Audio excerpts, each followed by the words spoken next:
So the archetype of the witch is really at the core of all of my teaching and writing, as is the goddess Hekate. And the archetype of the witch has such a beautiful resonance with me. And I know it may have the same resonance with you, that when you say the word witch, there is just something that pings true in the deepest parts of who we are. And when we explore the archetype of the witch, Hecate is always there. Hecate is like the heart of the archetype of the witch. So archetypes are really fundamental to my teaching and my writing. Archetypes are best understood as a type of spirit, but they're not a spirit in the sense that, there is a spirit of this or even a plant spirit. An archetype is a primordial, foundational spirit. It's a pillar upon which the universe is built. And in my teaching and writing, Hecate is seen as Anima Mundi, the sacred feminine primal source, so that these archetypes, and certainly the archetype of the witch, flows from her. Archetypes are really, really difficult to kind of like pin down and get at the essence of them. They can be diverse and non-rational. They can have attributes and characteristics that are very compelling. They can have overt kind of characteristics that we can see easily. And they also can have really deep, dark, mysterious aspects. And if you're completely new to the idea of archetypes, one way to really understand them is if you know a little bit about astrology. So astrology is based on archetypes, and that these archetypes, whether they're the planets or the zodiacal signs, have attributes, and they are forces. They have influences upon us because they are primordial force. The witch as an archetype has the same kind of primordial force, primordial essence, and it is like a spirit onto itself that we experience in many different ways. And, we can't talk about the archetype of the witch and not talk about Hecate as the goddess of witchcraft. And what we are seeing these days in the terms of this awakening of the witch in so many of us, and this call back to Hecate, is really just this revolution. It's a revolution that we are being freed from the constraints of the civilized world, in quotation marks, and we are going beyond what we have been told to reclaim something that is primordial. And for many of us, the archetype of the witch resonates deep within our soul. And I want to just kind of clarify the difference between an archetype and like a construct.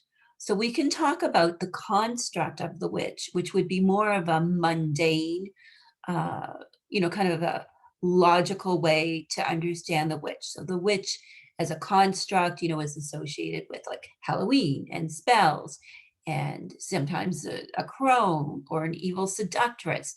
So there are constructs that are associated with the fundamental archetype.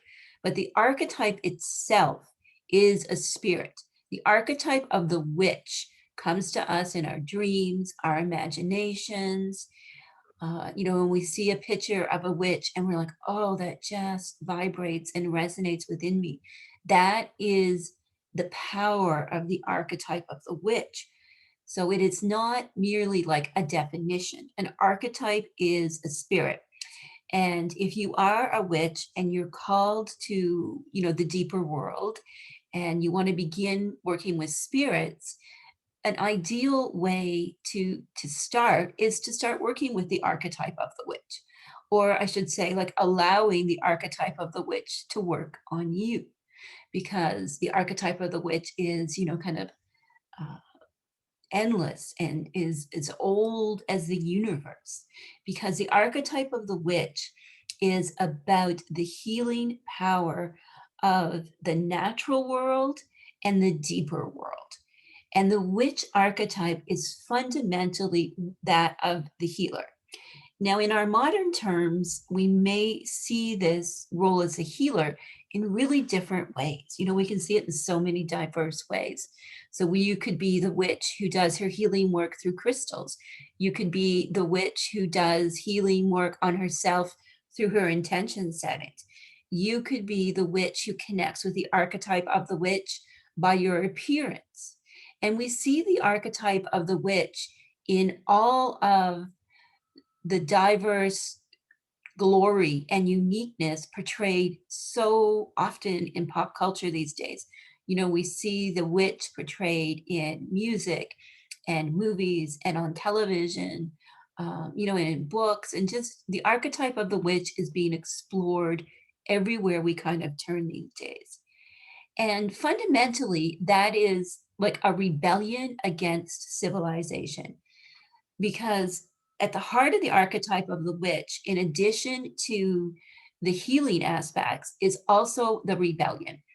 And if I had to say what were the two like core characteristics that we can explore within the archetype of the witch, is this duality of healing and rebelliousness. You know, the witch is the resistor. And it's also about the resistance of civilization. So a third attribute of the archetype of the witch that you can experience, and you may already know this one, is this deep call to return to the wild, to resist civilization. And this, of course, can result in feelings of restlessness, and you know, so you'll have really vivid dreams. Your imagination, you'll be full of symbols, and you'll find all these synchronicities. And it's also when you go out in nature and get away from technology and civilization and the built environment and so on, that you will discover that you feel more alive. And not only do you feel alive in terms of just connecting to the green world and, you know, it's easier to breathe, but there will be something in your soul that stirs, that says that there is a whole world that is unseen in this green world, that the plants have spirits and the animals have spirits and so on. And as you go into that deeper world, you start to feel that there is even a deeper world, the river under the river, so to speak. And this is the awakening of the unconscious. And the archetype of the witch as a fourth kind of trait is also this awakening of the unconscious. You know, it's the soul stirring and calling you into the mysteries within yourself so that you can explore the mysteries of the unseen world. So those are four characteristics of the archetype of the witch that set it apart from other archetypes. So, you know, it's the call of the green world, coupled with the knowledge that there are spirits within the deeper world, in the green world, that can't be seen, but are as real as what our eyes can see. We see them with our third eye and, you know, our deeper self. It's also the rebelliousness, that the witch is the non-conformist. And it's also that the knowledge that there is a river under the river, so that not only does the natural world have spirits, but that there's a host of spirits, other archetypes, gods and goddesses, and so on, that also abide in the unseen world. And finally, it's that the archetype of the witch is the awakening of the unconscious so that we can travel and journey into that unseen deeper self. And a fifth characteristic of the archetype of the witch is that not only is witchcraft healing, but witchcraft is also medicine for the soul. So I'm not talking about healing that is just, you know, like what we kind of think of in allopathic medicine, which is like a cure, right? It's like we have something wrong with us, we're going to get a cure, the whole thing is going to leave. Healing is about body, mind, and soul. The disease may still remain, yet we are healed because we have accepted it. We are experiencing the disease as part of our wholeness. We're not rejecting it. So that's what I'm talking about, witchcraft as medicine. And I want to read just a little quote from this great book, Witchcraft Medicine, Healing Arts, Shamanic Practices, and Forbidden Plants. Witchcraft medicine is wild medicine. It is uncontrollable. It suppresses the ruling order. It is anarchy. It belongs to the wilderness. It scares people. Witchcraft medicine is religion, a shamanic healing religion revolving around the sacred, in other words, effective plants. And I love that quote so much because it just totally speaks to both the power of plant medicine and also that witchcraft is, in the modern sense of the word, shamanic, that the healing comes from going inward, and through going inward we unlock the gates to the unseen world. And it also talks about the wildness of witchcraft, and then of course mentions witchcraft as a religion. And I believe that if witchcraft has a religion, it's the religion of the soul. It is the religion that is healing, that is about getting into the river, under the river. It's climbing into Hecate's cave after traveling through her garden and going through the cave, through the darkness, to find healing and wholeness. That is very much the archetype of the witch, is about this journey that we're on for wholeness. And of course, the history of witchcraft is riddled with persecution and violence and murder and torture. And it is a very, very difficult history for us to kind of consume from where we sit. Many of us sit in relative safety and so on. So it's going to be difficult for us to kind of wrap our heads around what has happened in the past to those who either identified as a witch or those who are labeled a witch.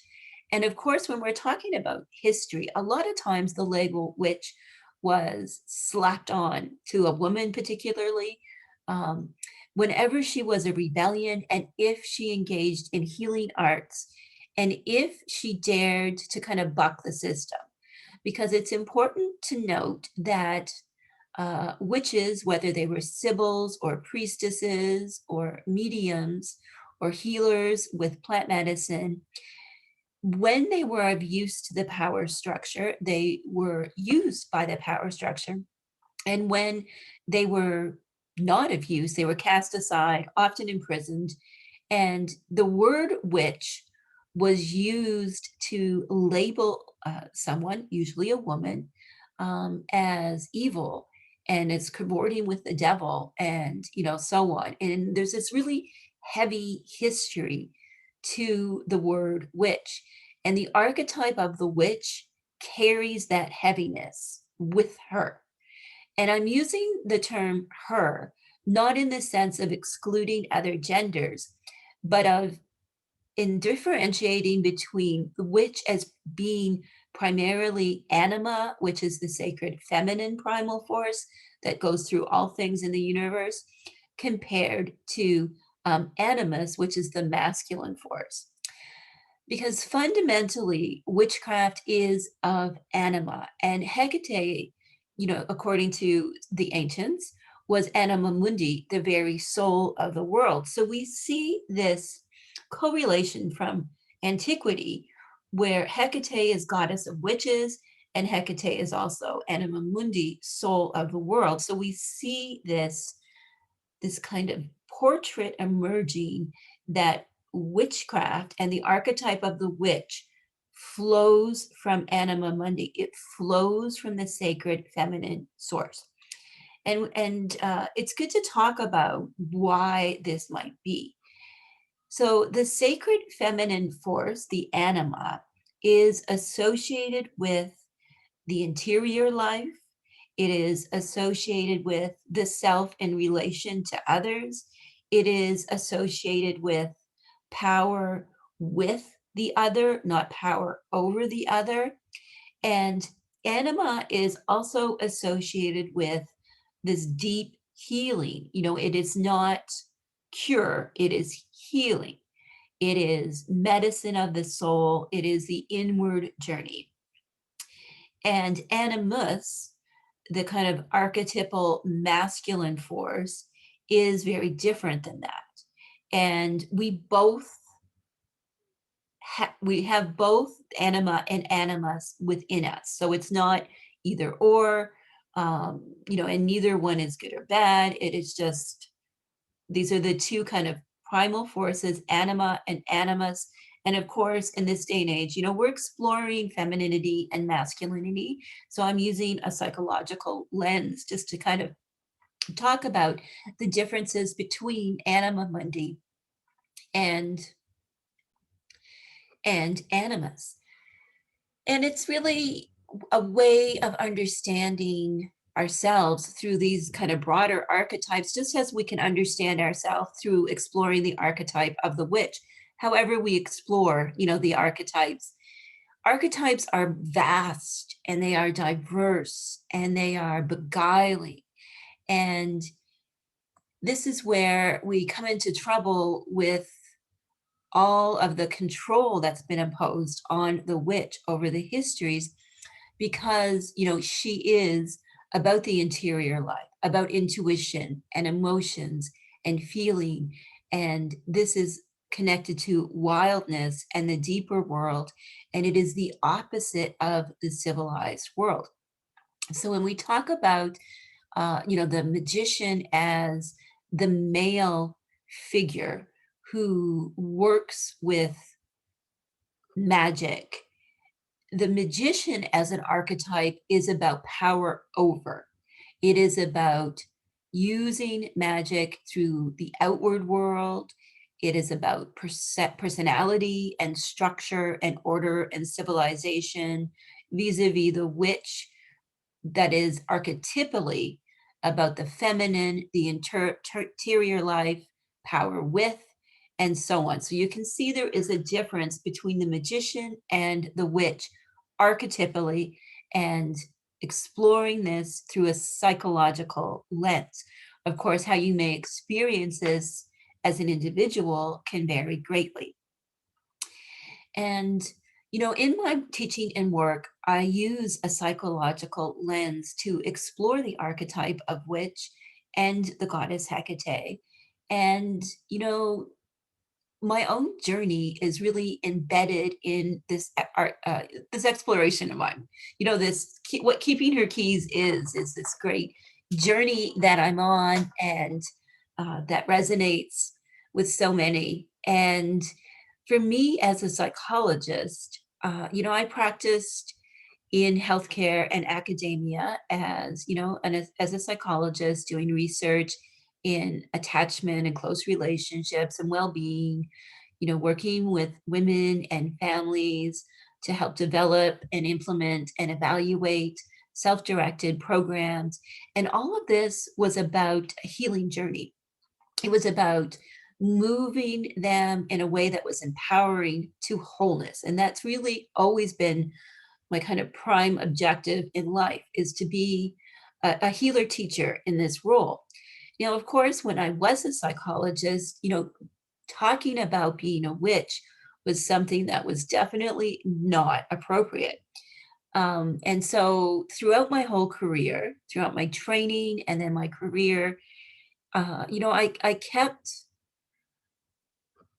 my witchcraft away from the surface of my work in the university and in the hospital, in order to kind of, you know, further my career. Because the archetype of the witch, if witch resonates with you, and when you say it to yourself, if you're like me, when you look in the mirror and you say witch, it's something that reverberates and feels so true, that it comes with a cost a lot of the time. And it's really important to discuss the cost, because claiming the archetype of the witch as who you are, like claiming that you're connected to this archetype, you're an embodiment of this archetype, which is what witches are.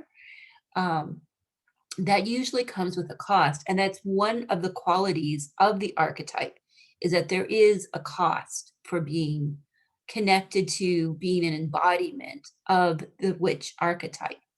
And this is, of course, is what we see through the often tragic history of persecution and so on. And we can also experience it just like I did in my career, where I couldn't openly talk about being a witch, or be on social media or anything where I talked about being a witch or witchcraft, because it was seen as something that was really derogatory, dangerous, and wild, and crazy.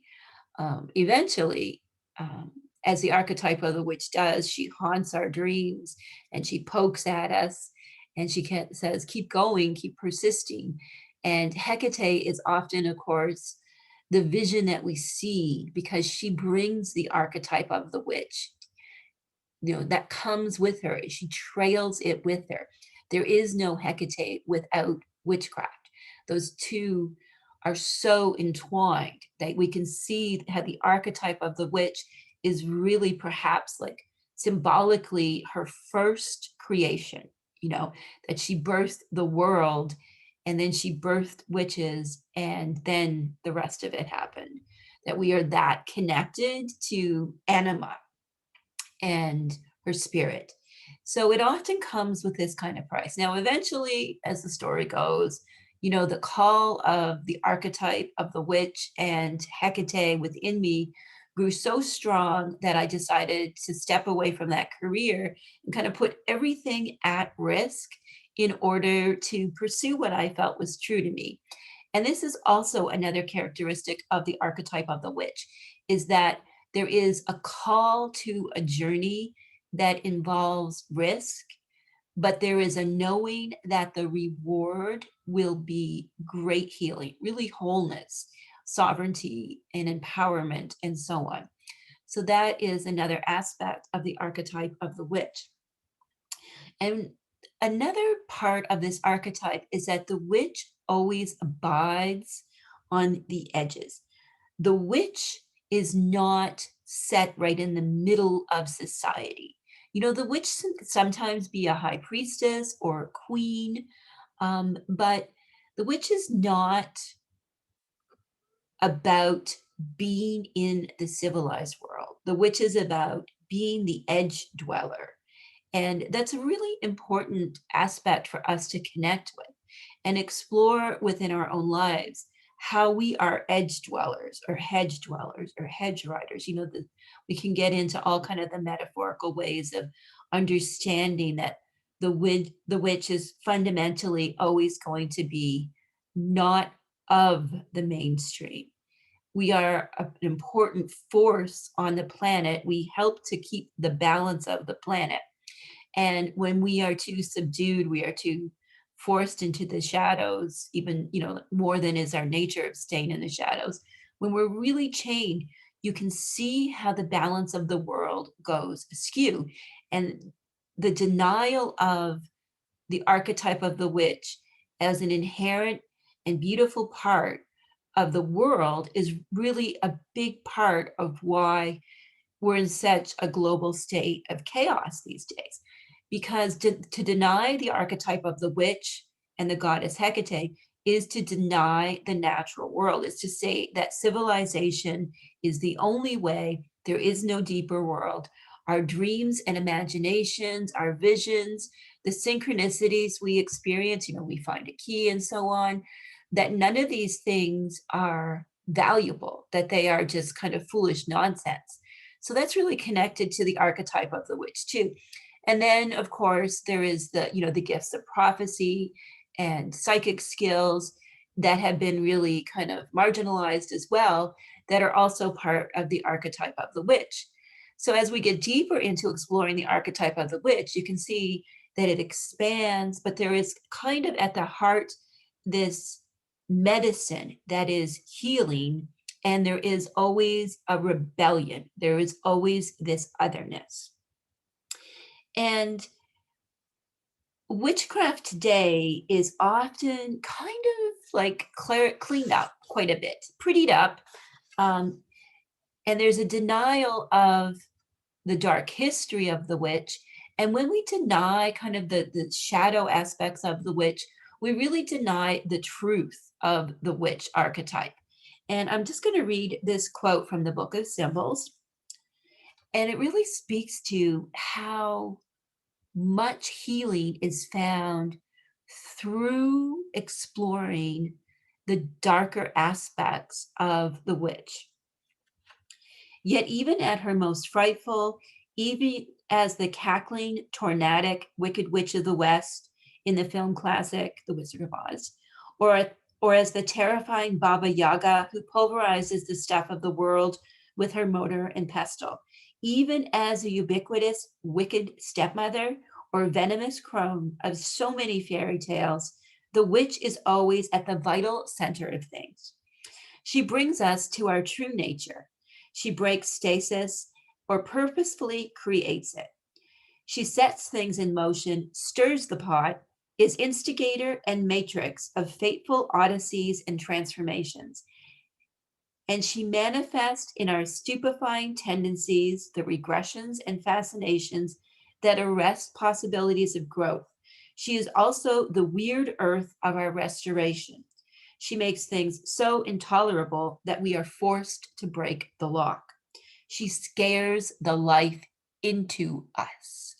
I love that quote. And that really, you can see that that quote kind of circumambulates around the archetype of the witch in a really beautiful way that explains the darkness without saying that the darkness is evil, because throughout history, the darkness, the wildness, the use of plant spirits, the deeper world, the going into the unconscious has been vilified as evil because those are all things that are outside of the control of the patriarchy, the power structure. So the witch is always about not being part of the power structure. And yet she persists. And yet so many of us are identifying with the archetype of the witch today, and also the goddess Hekate, that this is really a reflection of how we are rebelling against the denaturing that we've been experiencing for hundreds of years now. You know, this is the time, this is the call. The world has come to this crossroads, and at this crossroads, Hecate has reverberated and unleashed the power of the archetype of the witch. I'm often asked about, like, how do I get started in witchcraft? How do I get started with Hecate?